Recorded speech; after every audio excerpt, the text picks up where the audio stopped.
ખેડૂતોને એકેય મેળના નથી રાખ્યા, નહીં ઘરના નહીં ઘાટના। આ જોવો તમે, વારે સરકાર વાહ,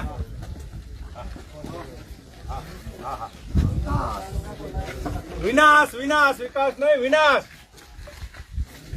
અને વિકાસ નો કહેવાય વિનાશ કહેવાય।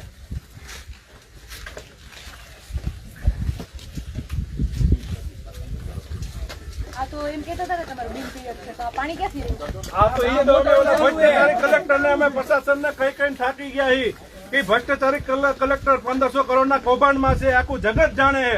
ઈ અમારો હુકમ કરીને ગયો છે, તમે વિચાર કરો। તમે ખોટાને બધા સાચો માને, સાચા થઈને બધા ખોટા માને, ખેડૂત સાચા થઈને ખોટા માને। હા, અમારે ખેડૂતની વેદના જોવો તમે। આ તમારા માધ્યમથી અમે જો વિડીયોના માધ્યમથી ગુજરાતનો અવાજ, ગુજરાતની જનતા જોઈ રહી છે કે આ જમીનને બિન પિયત જાહેર કરી અને સર્વે કરવામાં આવ્યો હતો। આ બે ધોરિયા તો ચાલે, કપાસ વાવેલો છે, આમાં ક્યાં બિન પિયત છે? આ ભગવાનની દયાથી નામી બોર કુવા બધું જ છે અહીંયા, ક્યાં આ જમીન બિન પિયત છે? અને 2 કિલોમીટર જેટલું આશરે કોંડ ગામથી આ જમીન છે, બધાય ચાલીને આવ્યા છે અહીંયા। ખેડૂતોના મોઢા જોવું તમને વિચાર થાય, આ કોઈ નવરા નથી। આ ઉનાળાની સિઝન પૂરી થવા આવી, આ બધાયને ચોમાસું નજીક છે, કપાસ મગફળી જેવા પાકોનું ઓરવણું ચાલે છે। આ તમે નજરે કાન આડા કરે, કાન અત્યારે પાણી વારવાનું ચાલુ છે, અમે ટાઈમ નથી અમારી પાસે, તોય અમે અત્યારે અહીં આવ્યા।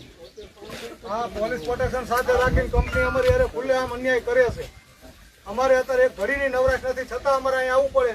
અમારી જમીન અમારે લાચારી કરવાની, આ તો કેવી તાનાશાહી ગણાય? આમાં લોકશાહી ક્યાંય કોઈને દેખાય? લોકશાહી લોકશાહી એ જ નહીં એમાં।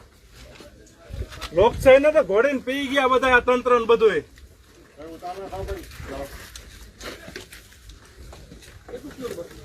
પોલીસ પ્રશાસનને આપણે એક જ અપીલ કરીશું કે તમે ખેડૂતોને બચાવો।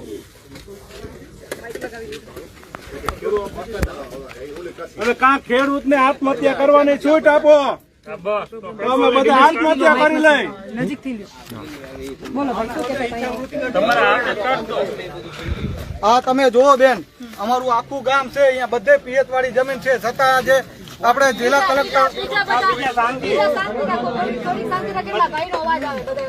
કલેક્ટર જે 1500 કરોડનું કૌભાંડ કરી ગયા, કલેક્ટર સાહેબનું આ લોકો સાચું માને છે, અને જે ખેડૂત સાચા છે એનું ખોટું માને છે। આ તમારી નજર સામે જો બધું છે પિયત વાળી જમીન। આ એક જમીન નહીં, કોન્ટની અંદર તમે ક્યાંય પણ 1 એકર જમીન બિન પિયત બતાવો તો આખું ગામ અમે બિન પિયત કરવા તૈયાર છીએ। છતાં આ પોલીસ પ્રશાસનને કંપની હારે રાખી અને ખેડૂત હારે ખુલ્લો અન્યાય કરે છે।